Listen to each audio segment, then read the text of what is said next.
Om Niranjanam Nityam Anantarupam Bhaktanukampa Vigraham Vai Ishavataram Parameshamidhyam Tam Ramakrishnam Shirsha Namah.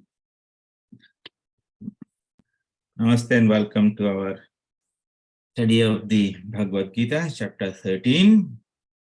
And we had a few classes. In the last class, we looked at the up to verse number, covering the Ch13, the field.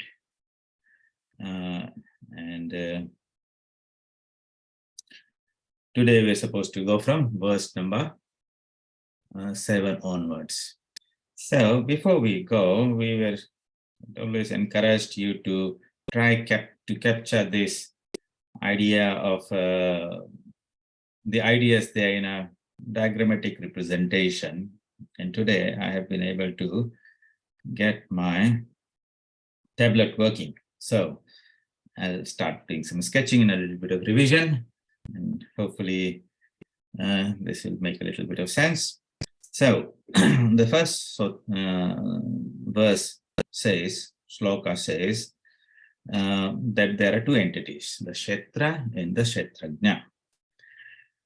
And the body is referred to as the field, the Kshetra, and the consciousness, the being who is conscious of it, is called the Kshetrajna. So these are two entities. Let us give a little bit of diagrammatic representation to it.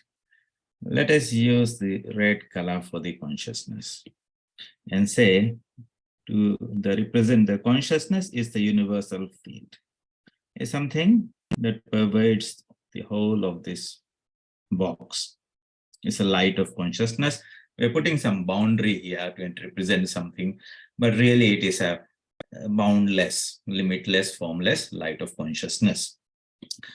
And that entity, which is called the Kshetra, the field, is a graded existence. That means its manifestation at one end is more, and it means at the highest frequencies is pure consciousness, one with Shiva and or Purusha, Paramatman, Brahman. That Shakti, as it descends down to the lower planes of consciousness, it becomes grosser and grosser and grosser. To illustrate that gradation, we will put a triangular type of aspect, and we will make a point that the lower dimensions are of greater density than the upper ones. So to represent that, let me just say, if I fill this, becomes darker, and then it goes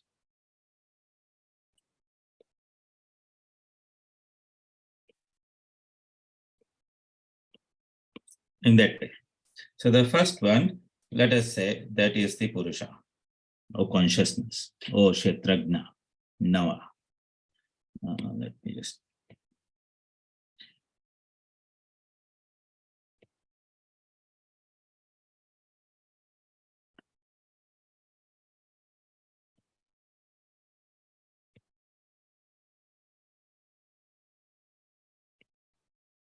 Different words are there. Jivatma. These are different words that indicate or used to talk about the pure consciousness that's within us. And on the other side is the Prakriti, or Shakti, or here we call it field, or Kshetra, or nature, or Vimarsha, all those terminologies that are there. This is the relative existence. So here it's called the absolute, and this is called relative. Are you able to see this? Is it appearing all right on your screen? Yes, Swamiji.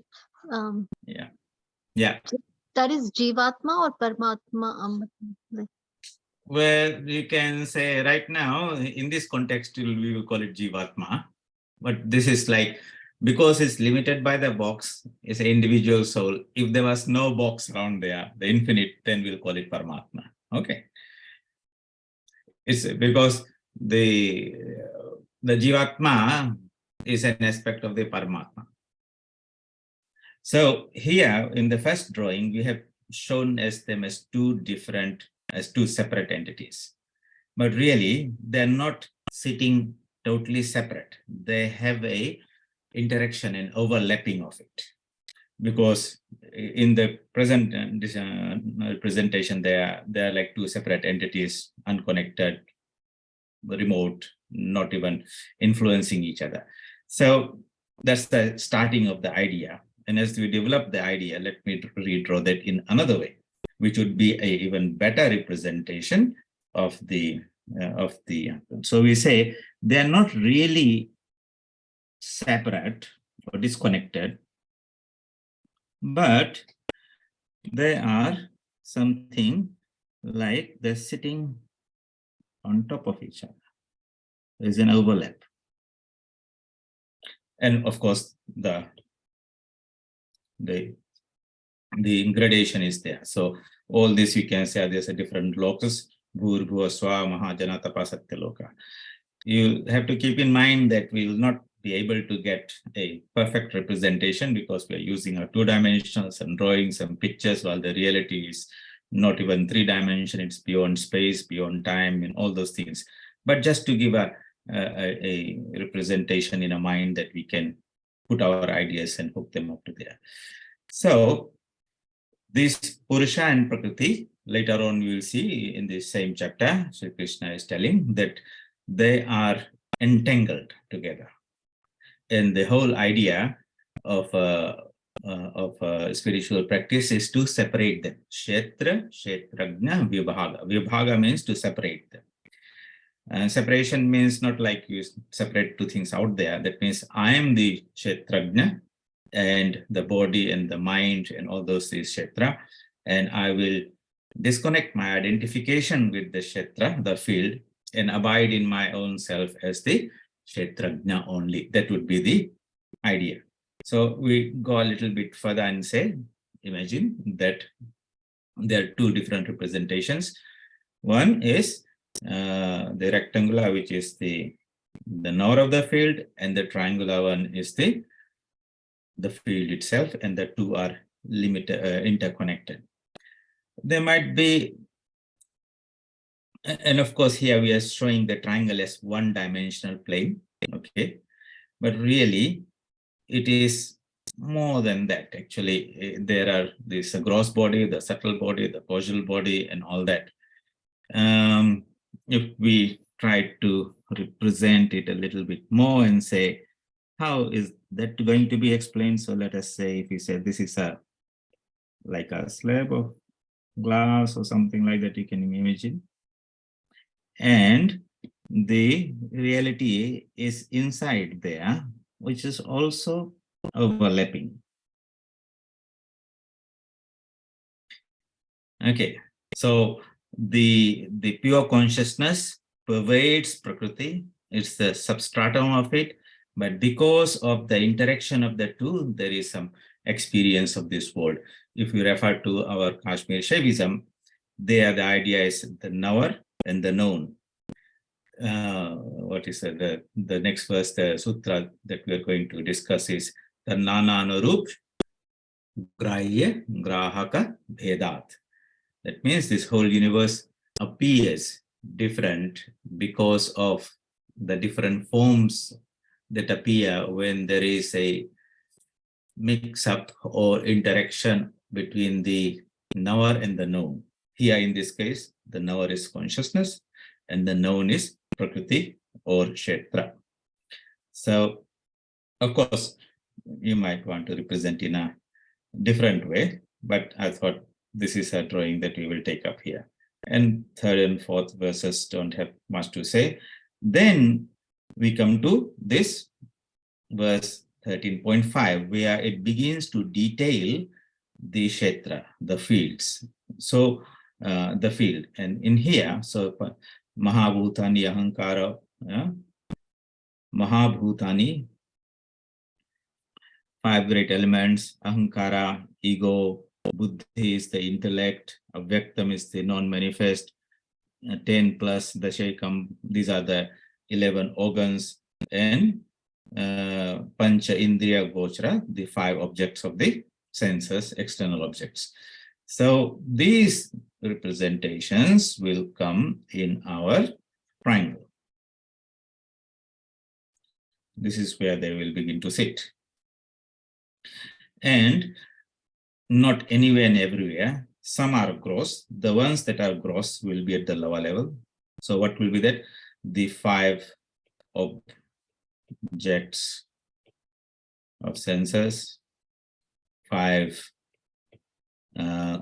gross elements,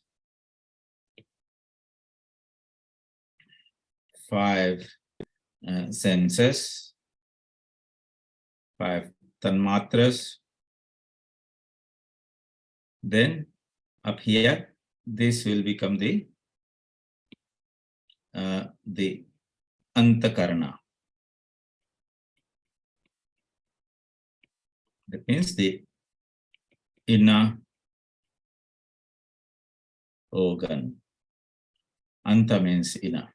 So as you go down, it becomes grosser. So it goes up, it becomes fine. And this whole thing is this gradation is called a differentiated.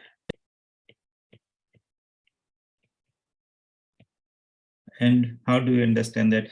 Another representation similar, we say, just like in nature, if you pass light through a triangular prism, if that is the light, it passes through that, and on the other side, it spreads out as a whole spectrum of different colors. How do I show all these colors? Anyway, I'll just use one color.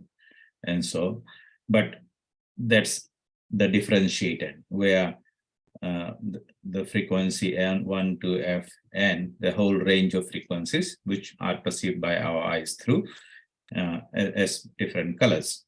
So this is the white light, and these are the colors. And this triangle is time, space, causation. Time, space, and causation in Vedanta, they are called Maya. That which differentiates something, that which breaks it down, that which limits something, that which makes it measurable. So, Miyate iti Maya. That is the power of the Shakti of the divine, by which something which is unmeasurable becomes measurable, because our senses can only grasp something that has got boundaries, limits. Our mind also can grasp something only when they have become something called ideas, and we handle little ideas. We can't understand everything as a total. So we break it down into parts, then we grasp it, and then we reconstruct it. For example, if you look at the human body and look at a biology textbook, they have divided into so many systems: digestive system, muscular system, skeletal system, nervous system, and all those things. Really, the body is not divided like that. It's not so many parts that we have bought from the shop or something like that and constructed. It is a whole, and it works in a very integrated way. But it is a limitation or the inability of the human mind to grasp the whole thing as an integrated way. And therefore, we divide it, we study it, and sometimes we forget to recombine it. We think we're just a specialist in one particular area. We treat one particular system. Another doctor goes and treats another way. And sometimes the disease is not to do with only one or two. It could be with both of them. And so the treatment is then not very good. So anyway, this differentiation, this what is in verse Sutra 5, can be captured, the ideas can be captured here in this form of a triangular Kshetra, a triangular form where there's a gradation, gross elements, fine elements there. And then, of course, there is this verse 6 comes, Ichha dvesha sukham dukkham sanghata chetana dhriti eta kshetram samasena savikara mudahitam. So it talks about a few other elements there, components. Ichha dvesha sukham dukkham. So these are not gross things. They belong to Ichha is a desire, dvesh, an aversion for something. Sukham is a sense of happiness. Dukkham is a sense of misery. Sanghata, when many things come together. So this whole body is a sanghata. Chetana is the sense of that which gives a semblance of consciousness. That means even though the body is insentient, doesn't have its own consciousness, yet it seems to be conscious. It's functioning, doing all these various physical activities, senses are functioning, thinking is going on. So that power that operates consciousness, when it's reflected or activates the functions of the body, that is called Chetana. And the example that is given in the scriptures about, how do we separate the two? It's like having a magnet and a piece of iron next to it. So the magnet has actually the power, but the piece of iron within its magnetic field experiences and functions as a magnet or feels magnetized. Or there's another example they give, a ball, a steel ball that has been heated red hot. So when you touch the steel ball, you'll burn your finger, and somebody will say, the steel burnt me. But it's not the steel that burnt you, it is the heat that is in the steel that burnt you. So that heat inside there is the Chetana. The body is the steel in that comparison, to differentiate between the two. So these, if you going into this, so Ichha dvesh, this will belong to the area of internal organs, let us say. So desire, aversion, happiness, or joy, misery. Sanghata would be the total sum. Chetana is that consciousness that activates, by which you feel happy, or you feel a desire, or feel the aversion, or feel the misery, by which the five senses work, by which you can perceive things outside, by which the five grow, the Gyan Indriyas work, that means hands, feet, speech, and all those activities are happening. So all this belong to this triangular part of it, so to say. Then today we go to verse 7. And in here, we discussed that last time, Sri Krishna, instead of jumping immediately into the Kshetrajna, he says, before I go there, I will discuss what is that category called knowledge. And why is that called knowledge? Because it gives you that knowledge. These are practices, these are sadhanas, and when they practice, they purify their mind and give us the knowledge of our own self-knowledge. Right now, in normal everyday experience, we are knowing things, but we are not knowing ourselves. We are knowing outside things, means as objects. So in this example, to say, let's go back to our own drawing again and say, that's a pure consciousness. Okay. And this is the nature. And there's an overlap. Our consciousness, the I sense that we are feeling at any time, is moving up and down in this way. Okay, it's the lower I sense. And it has got a particular level. So if it is at this particular level, when your mind is at that particular level, what is it made of? There will be two sections in there, if you want to say. And what are they? They are here, that part, and then they got another part that's there. So the first part is your I sense. I'm feeling a bit of consciousness, and this is called what we talked about in Kashmir Shaism is aham bhava, sense of I, adamta, And what is outside is idam, means this. This means it's outside me. So together, aham and idam add up together for the total experience that we are having. But if you notice that if we move up and down that triangle, for example, when you go to a higher plane of consciousness, then just like imagine the situation of our Manmatanath Ganguly friend. So when he was at the lower level, sitting down and watching the river and the trees and all those things, he was aware of himself as the person who is the Nawa, the experiencer. And he was also aware of the external world of the river, trees, various things that are there. But as he went slightly higher, when Swami Vivekananda raised his mind to another level, then what happened? The outside world changes. The experience of the outside world changes. Everything seems to be vibrating. It became less. While within his mind, he was beginning to feel an experience of vibration within. And as you go higher and higher, ultimately, when you go to the highest level, then all is I, capital I by that time. And what happened to the world? No world is there. Nothing, the world has disappeared from, it's there for another person who is at the lower level, but for the person who is at this level X. So let us denote this and give some dimensions to it. So this is level 1, level 2, level 3, 4, 5, 6, 7. It has 7 levels, 7 planes of existence. In the highest level, the world, because there's nothing external there. See, the whole thing has become one. What happened to it? It is there for another person who is at a lower level, then he has got that much experience there. As you come down, that becomes more and more, come down more and more, and ultimately it's all jada. So a stone or something that has got very little manifestation of consciousness has a very strong, heavy sense of materiality.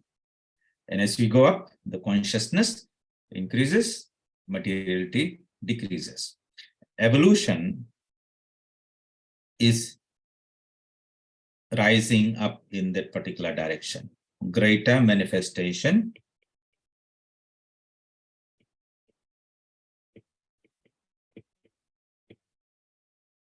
of consciousness. So if you look at various life forms, starting from a stone, inanimate, they are called achara. Chara, achara, moving and non-moving. There's very little manifestation of consciousness. Then you come across some plants. Yes, they're living forms, but more than the stone. You come to these various living things we call living things in biology, which can be single cell virus or bacteria or paramecium or worms, insects, and as it goes higher, what we notice, the forms are changing. And with the change of the forms, there's greater and greater manifestation of consciousness until it comes to men. And within men, of course, that human beings, there all those gradations are there. But the greatness about a human being is that they have the capacity that through proper training of the mind and the senses and disciplining of the whole system, which is what sadhana and spiritual practice is all about, they have the capacity to disentangle totally from the bodies and experience themselves as pure consciousness, as Ch13 only. And that's the whole idea behind spiritual sadhana. And chapter 13 deals with the techniques or the subject matter of how to reach that high state of consciousness where all sense of materiality, all identification with the body mind has disappeared, and all we experience ourselves is that Akhand Satchit Ananda, infinite existence, knowledge, bliss. How is that going to happen? This particular verse, sutra begins to discuss that. Amanitvam, adambhitvam, ahimsa, shanti, rajavam, acharya upasanam, socham, sthairyam, atma, vinigraha. So quite a few of those disciplines. What are they? Amanitvam, humility, not boasting about oneself. We'll look at these things. And the idea is that these are the things as a spiritual aspirant one must practice. Let's see what's the rationale behind it. Because these are the causes of our bondage. Bondage here means identification with the body-mind complex. So humility, its opposite is you have this pride, you're boasting about what you are. So what will boast of? People. So behind that is a sense that anyone can boast only when they have got a very strong sense of the ego, because this is I, that's the first thing starts, and I am this, or I have this. But everywhere, this I is shouting very loudly and is trying to tell that I'm great because these are the qualities, or these are my possessions, or this is my power or wealth or whatever is there. He takes the support of the Kshetra to proclaim its glory, so to say. That would be a person who is very, very boastful, because his sense of identity or her sense of identity or greatness, whatever is there, is not based on their own spiritual Kshetrajna aspect of it, but he borrows it from the Kshetra. So a person who has, who sort of builds up his identity in this way and promotes it to others using the support of the Kshetra, is entangled and bound in it. And therefore, humility would be, yes, you've got the body, you'll have those knowledge and skills, whatever possessions you have, money, scholarship, whatever. But you are not going to use that to proclaim your greatness and glory. You will put that aside. I'm nothing. Because if one indulges in them, they go into a greater sense of bondage, and because we are reinforcing that identification with the body-mind complex, with the Kshetra. Okay, does that make sense? That would be the logical way of understanding why humility is to be practiced. It's not about feeling good about yourself and everyone is saying, oh, you are a very humble person, and that again, that's a very subtle type of, a person would be trying to win the admiration of others by showing a humility, but at the end of the day, he's trying to still win the appreciation and admiration of people. That is not the reason why one practices humility, to show humility, sort of, or showing only.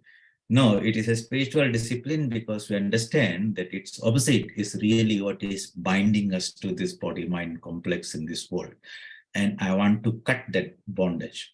Anything with, that is tying me down. The hot air balloon is trying to rise up, but if all these ropes are tying it down, then it will not rise up, no matter how much of this sadhana you will do, no matter how much of tapasya we do, no matter how much of hot air balloon is pumped into the balloon. So these things have to be mercilessly cut. One has to be very, very alert about these practices. So as we go around the world, as we achieve anything good, you'll find that people will recognize for your scholarship, your money, your knowledge. Even if you are doing a lot of sadhana, if somebody comes and says, oh, so-and-so is there, he practices hours of meditation, he's a wonderful person, he's very spiritual and this and that, that again itself is a type of bondage, because again you are pumping the ego. Anywhere this ego comes, that is a cause of problem. Sri Ramakrishna says, it is the ego that separates, separates the Jivatma from Paramatma. It is the ego that binds us together. One of the definition of the egos in the scriptures is called Chit Jada Granthi. So here again, let's have a look at this. Very nice, good place. Chit is a consciousness, and the Kshetra is Jada. Okay, the two. Granthi means a knot. So when the two come together, overlapping or interacting, they create something else. That something else which represents the bondage of it, the binding aspect of it. That is the ego. So, and that ego has to go. That's why he's saying, ego, you go. And he says, I don't want to go. See? So always that alertness has to be there, that we should not pamper this ego. And if somebody pampers, we should not get too much carried away by that. Okay, the second one is very similar. Humility, amanitvam. Adambhitvam. Dambha is pretentiousness. That means somebody goes around proclaiming one's own virtues. And it's done in so many ways. Okay. Look around if you're very alert. People write a name and then they put the whatever you call PhD, this and that. So you want to know people, this is my qualification or this is my level of education. They want to show the amount of money they have in different ways, subtle and gross. It's not that they require a Rolex watch to see the time. I feel good about it, but it's also there to show others that I have this, I'm a very rich person in some way, and people should recognize me. And the way to do that, you look at somebody's Rolex and say, where did you get this $20 watch? And it's immediately that person, what, you're telling me? I did that to somebody. I knew he had a Rolex watch, but I tried to pull his leg. And immediately he was so much upset. He said, don't you know, it's a Rolex. You have to acknowledge me. That means he is looking, he's not interested in the watch. It is what that owning that watch talks about his wealth and things like that. So like this, you'll find that if you study your mind and see the behaviors of people, there's so much pretension where people are going in different ways, subtle ways to proclaim to others about something they have. It could be something very, very great in physical, like a physical body. Somebody has got a lot of muscles, so he goes walking around in a t-shirt so that people can see the muscle. Or you have some beauty, the way they dress, or somebody has got some talent, singing or art or this and that. In other words, we are still delving and working in this external material world, and that also involves the people around to win their admiration. And by proclaiming one's virtues, you make a donation and you want to see a big name announced in the sound system or somewhere. It's written on the temple that so and so is a golden category donor and all that. So this is a person who is a spiritual person. He'll be very careful not allow these type of ideas even enter in the head, because in his thinking, like in the Bible, let the right hand give and left hand should not know. That means you will make those things, but you will not try to show it off. Okay, ahimsa, non-violence, absence of cruelty to creatures. Creatures means any other being out there. So when we do that, himsa is when we cause pain and suffering to others. And it could be in thought, in word, and deed. Deed means you physically cause physical pain. Word, you say something that hurts me. For people who are very sensitive, something said is even more painful than a physical injury. And even in thought, that person doesn't know, but one does not think very nicely or throws out this bombshells of dislike, aversion, or hatred to another person. Yes, he might not, it's not that it will not affect, because thoughts are energies, it goes and affects people. Like we have discussed in the past, our minds are receivers and transmitters of ideas and thoughts. We are connected and interconnected. So whatever we project, it goes out, and you will find that Those who are very sensitive, they will pick it up. And they will respond to you in a way. If you criticize or dislike somebody, you'll find the other person does not feel very comfortable in your presence, or somebody has that, you will not feel comfortable in their presence because they radiate a type of negative energy. And that energy, whether you understand it or not, you will feel that it's you are not wanted, you're not valued, you are not respected, or all those things. So in a subtle way, those things are also happening. So why should we practice ahimsa then? Just to be not causing pain to others? That is, of course, one thing. But really, we are all waves in the same ocean. And so apparently that person out there is another person. So I am another one. These are I. Each one saying I am X, this says Y, I'm Z. And at the top level, if we are at the dualistic material level, then you say these people are other than me. And we are just looking at a very superficial level. Superficial level means you are looking at the kshetra, the field. What is that person's appearance, male, female, black, brown, white, or it's based on differences in a material way. And we have a judgment and value, and we interact with them in that way. That is what is called ignorance. But in truth, at level 2, we are the same ocean. We are all one. So if somebody in ignorance hurts another one, in truth, he has hurt himself, because I am verily present in all beings if I consider myself to be the ocean.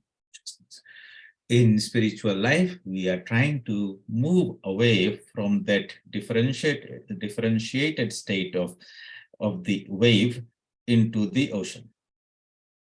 The ocean is the Paramatman, the wave is the Jivatman. Or the ocean of consciousness is Brahman.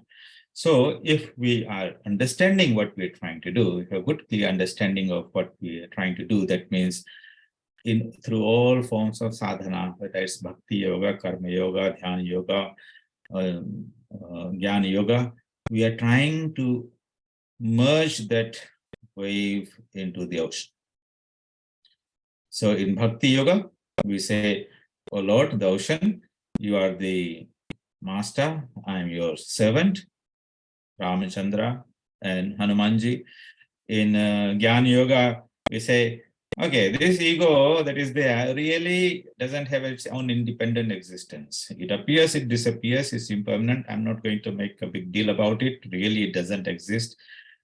What exists is the ocean. I am that ocean. Aham Brahmasmi. Let me focus on that. So he tries to merge his I into that ocean. Again, Karma Yoga, he says, okay, the ocean is the one that provides the energy to me, and the wave moves here and there, body action, all these things are happening. But it understands that it doesn't have its own source of energy.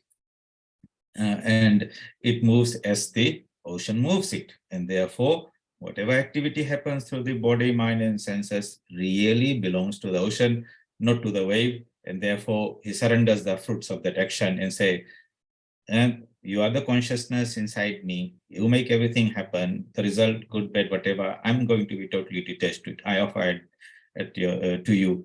This is the non-attached way of working. In the Bhagavad Gita, Sri Krishna says, whatever you do, offer the Mahaphaleshu Kadachana. Do not take claim or proclaim, take credit for the work, the results of the work to yourself. And meditation, dhyana yoga, is again meditating not on the body and mind, but on the pure consciousness, or some representation of that pure consciousness, which is some aspect of God, your chosen ideal. In all of them, we are trying to reduce the ego, the I sense, the small I sense, and merge it in the ocean of consciousness. So that would be the logical justification of why one should not hurt somebody else, because if you do, we are hurting ourselves only, our greater self, our universal self, because I am present in all beings. Okay, so amanitvam, adambhitvam, ahimsa. We have talked about 3 of the virtues. And as you have to take each one of them and think deeply what that means, and then observe your own mind. Don't do this to be judgmental about somebody else. While you're doing this, do not think, oh, no, that fellow is ahimsa, or he is very boastful, or he is very pretentious. This is not about observing somebody else's behavior or personality or character or anything like that. Remember, otherwise one falls in the trap, because when you become judgmental, then you think, I'm better than them. And again, you are boosting your ego. You see, the ego will come out in so many forms, and you have to be extremely careful. In the scriptures, they say it's like the Ch13. You cut it down, next morning you see another little shoot is coming out. So one has to be extremely careful in the spiritual journey, because in one way you try to reduce it, it comes up somewhere else in a very subtle form. You don't easily pick it up. So you have to be mindful that we're not trying to study somebody else's behavior and things. We are trying to do that for our own self, internal reflection. Shanti, forbearance.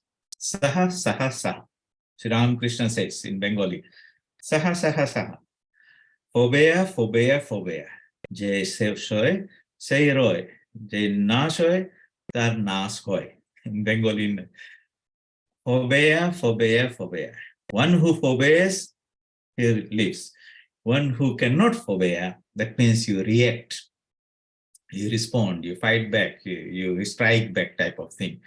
That person dissipates the peace of mind, the energy, does something that is he regrets or she regrets, because that fortitude or that forbearance is not very, very strong. Nowadays, you find that it's so less. People are so touchy. You say a little bit, immediately they react, and then next thing you don't see them, or you that fight or go their own way. I used to think, look at these mothers in the olden days, how much forbearance they had. They had to go through so much hardship. Life was so not so easy. Especially when they were arranged marriages, they didn't have any choice. They were married into a family, not only looking after the family and husband, mother-in-law and relatives and all that, different society or culture and everything, family, different place. How much forbearance they had. Quietly, silently, they keep on doing this service. No, but nowadays, a little bit difference is there. Then people say, oh, I can't stay, let's go our own way and all that. So they had a natural forbearance, and that's a great power. Because if you don't have that, then there's severance. You separate, you go your own way, doing things. You don't fight or lose your friendship and all those things. So forbearance is a great spiritual discipline. In Vedanta, it's called titiksha. Sahanam sarva dukkhanam apratikar purvakam. Titiksha. This is one of the Vedanta spiritual disciplines. Somebody who is a spiritual aspirant practices the titiksha. So you forbear, forbear, forbear. Because if you don't forbear, then you'll react to it. And when you begin reacting to something, then you are dissipating your time, your energy, and of course, that peace of mind and everything, which is supposed to be directed towards a spiritual pursuit, is now directed in an external way. In other words, when we don't have forbearance, the Kshetra comes and hijacks our mind, our peace, our energy and effort towards itself. So we can't remove it totally and say, hey, let there be no nature or anything like that. But we say, I'll increase my fortitude, my capacity to forbear, so that it does not affect me. Otherwise, we'll be very, very reactive to everything. And every reaction means we again get caught by the outside world. Okay, so that is Shanti. Arjavam. Arjavam means straightforwardness or sincerity. in every undertaking, if we don't have that in sincerity, in our, even our world, a student who's not sincere will not get very far. A person in the personal life or when interacting with others, if the sincerity is not there, sooner or later, whole thing falls apart. Straightforwardness. This is a very, very important spiritual quality. Cannot be underestimated. Sri Ramakrishna would say, straightforwardness, mon muk ek kara. Mon is the mind, muk is the speech, ek means oneness. That means there has to be perfect harmony between what we say outside and what we are feeling inside. There should not be any duplicity or hypocrisy. And a spiritual aspirant is very, very careful about that. Sometimes, people, the society expects you to behave in one way. And to please them, one does things while inside their own hearts, they don't feel the same way. Somebody cooks a meal for you and says, how was it? Maybe it didn't taste nice, not to your taste, whatever. But how many people will tell, it was not something I liked, I disliked, it was terrible, it's very hot or something like that. That's what you felt actually. But no, it was nice, Or you look at somebody who has got a haircut that looks terrible or dress that is something there. And people will go and say, oh, this is so nice, wonderful. When they say, within their own mind, they feel it's not so nice. It doesn't look so good. So this sort of mismatch between our outward expression and what we feel in our own heart is not conducive for spiritual practices. It's good maybe for living, doing things as the society expects. People say, he was very appreciative and everyone liked it. It was wonderful. Everyone liked, no, hardly anything is there that everyone likes it. So a spiritual aspirant is very, very careful. So what does he do? Well, if you don't like it, you don't say that. You keep quiet. The other person will understand, maybe he didn't like, but you did not try to humor that person and tell a lie. So when this duplicity is there in our everyday small things, just to please somebody or be in good books of somebody and impress somebody or something like that, that same mind is utilized, is the one that is being engaged in spiritual practices. And what it practices outside, all that leaves an impression and conditions it.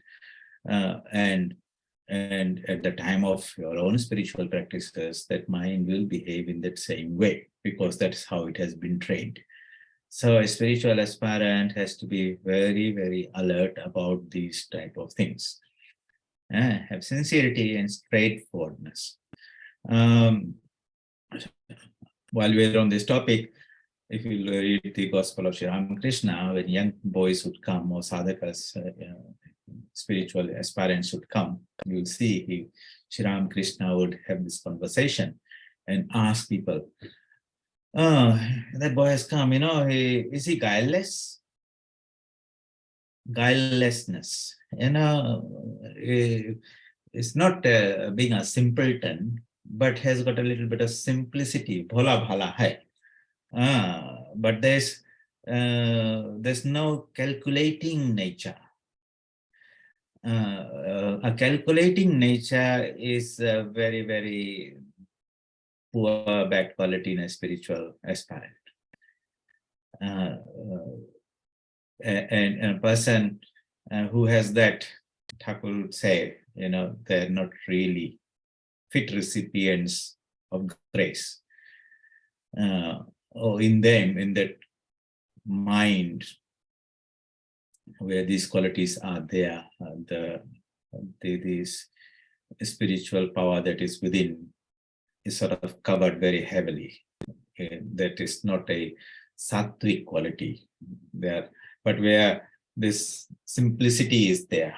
They believe A child has that type of simplicity. You tell them something, immediately they don't calculate and say, and represent something else which is not there, which is not the truth within themselves. So I just mentioned that.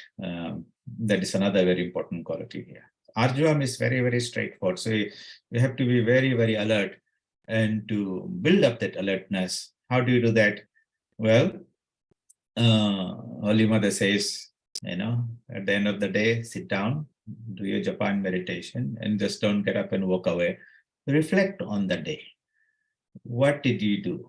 Were there any incidents, situation where you did not act appropriately?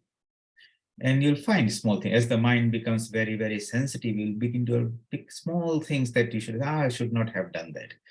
And then because you have identified it and you have categorized into a category that you are not an appropriate behavior or something, the next time when a similar situation comes, that analysis that you did after a meditation will come back and say, oh, last time I did it and I recognized it was not proper and I feel bad about it. It's not good for my spiritual progress. This time I will not do this. But if that analysis was not there, that reflection or introspection was not there, then one does the same thing again. And before you know, it becomes a habit. Then you keep on doing those type of things.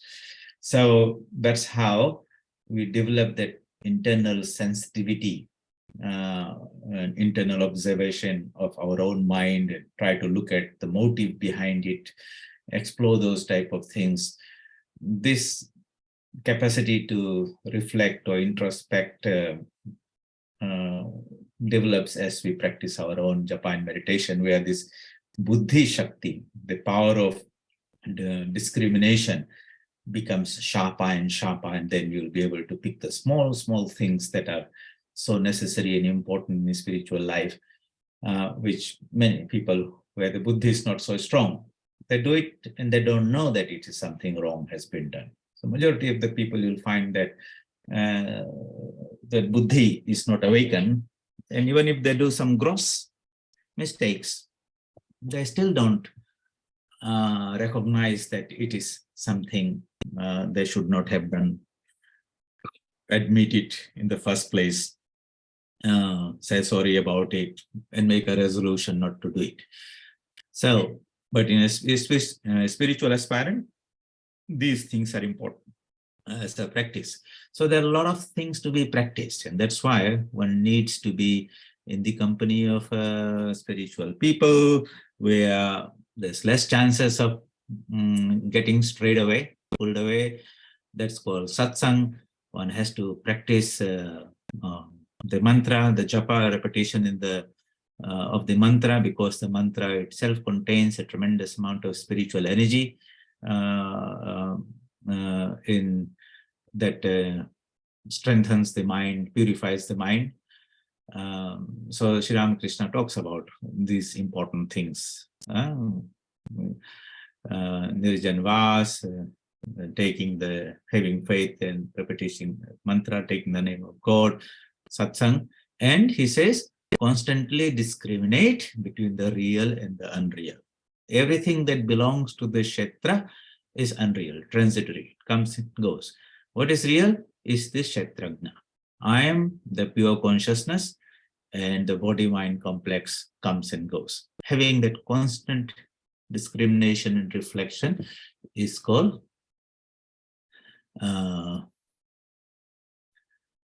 viveka. So, amanitvam, adambhitvam, ahimsa, shanti, arjavam. We have just done half of this verse. Then acharya upasanam. So in the traditional, this is a way of practicing humility.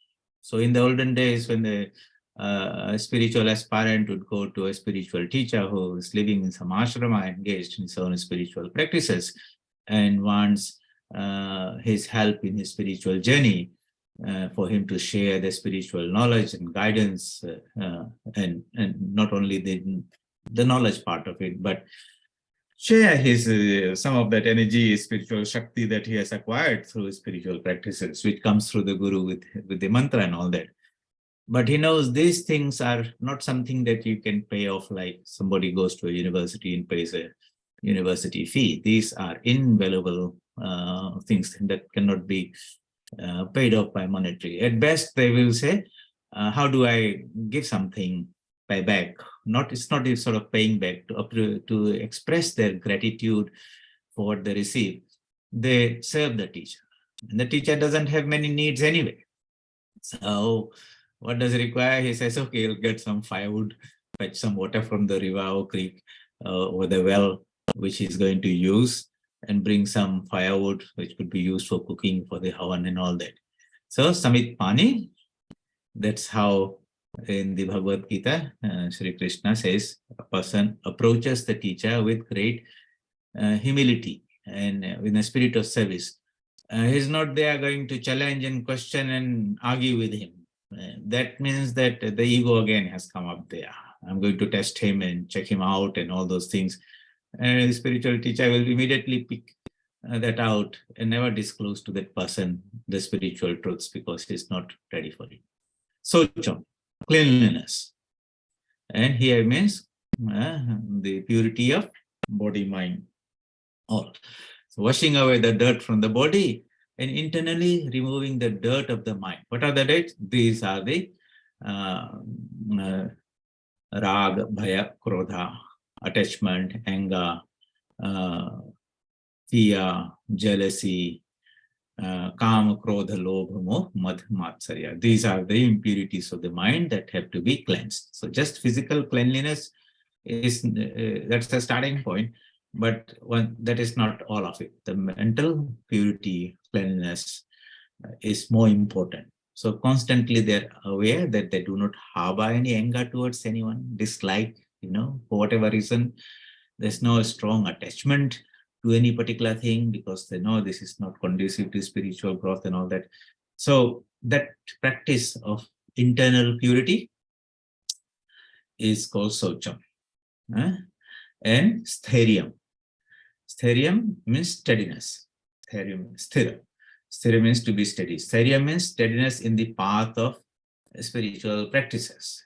So it's not that you just do a little bit and then say, oh, I don't like meditation, or this is too hard, or something like that.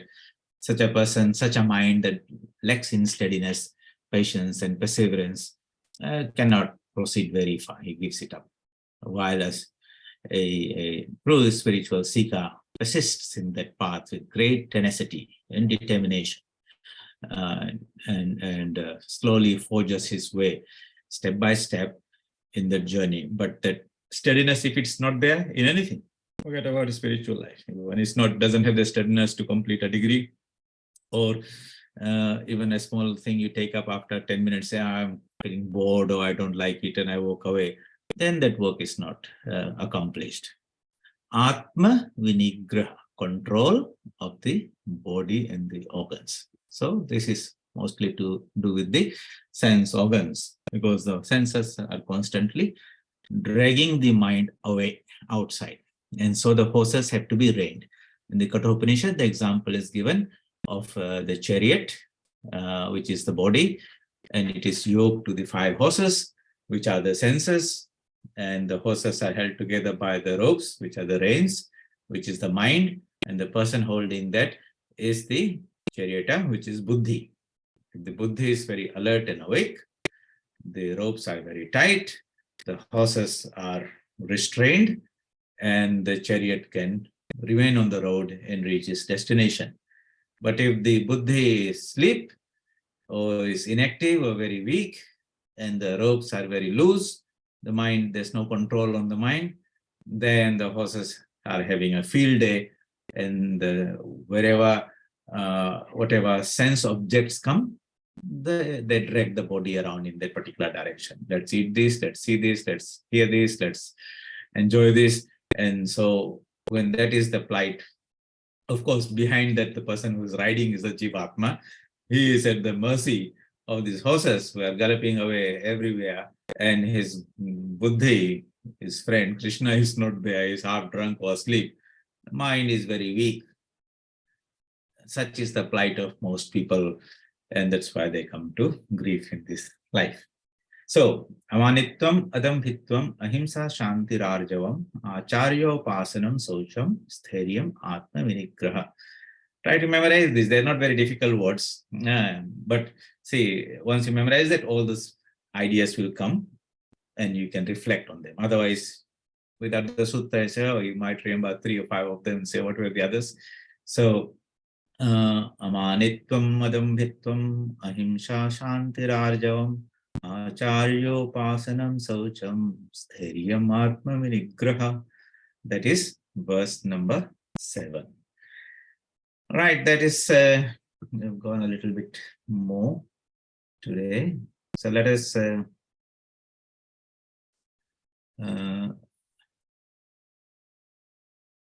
conclude today's with the mantra.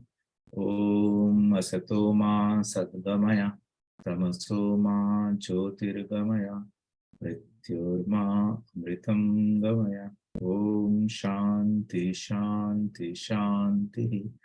Hari Om Tat Sat Shri Ramakrishna Arpanamastu.